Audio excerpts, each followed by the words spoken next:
چنانچہ وہ بڑھیا لے کے چلی گئی. جب گھر پہنچی تو اس عورت کو ملی اور اس نے اس کو اطلاع دی کہ جی تمہارے خاوند کی تو اس طرح وفات ہو گئی اچانک. اب اس بات کو سن کے تو وہ بہت روئی.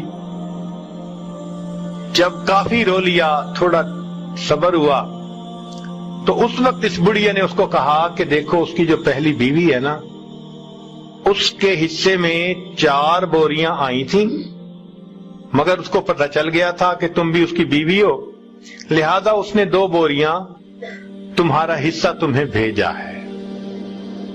اس پر وہ اور بھی کچھ روئی کہ اس کی بیوی کتنی اچھے اخلاق والی اور کتنی دیندار عورت تھی کہ کسی کو پتہ نہیں، اور اس نے 2 بوری دینار کی مجھے بھیج دی.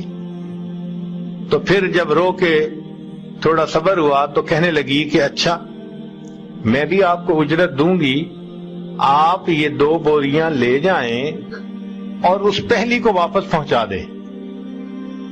2 بوریاں لے جائیں اور پہلی کو واپس پہنچا دیں.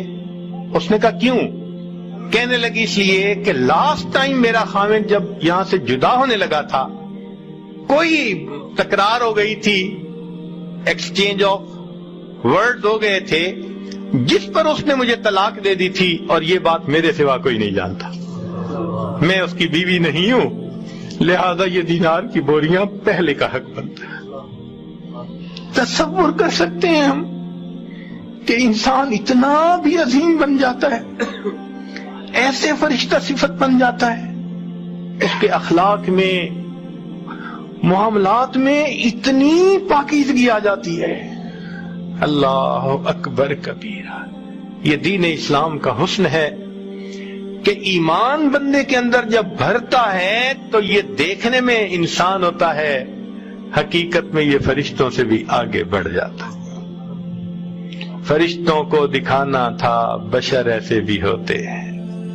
اللہ تعالیٰ بھی فرشتوں کو دکھاتے ہیں کہ دیکھو فرشتے تم بھی غور کرو، میرے بندے ایسے بھی ہوتے ہیں.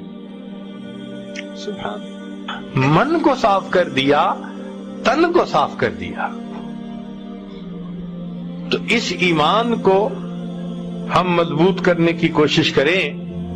پروردگار عالم ہمیں اپنے ایمان کو مضبوط سے اثبت بنانے کی توفیق عطا فرمائے، اور جو گناہ ہم کر چکے اللہ ہمیں دنیا میں ہی اس سے سچی پکی توبہ کرنے کی توفیق عطا فرمائے.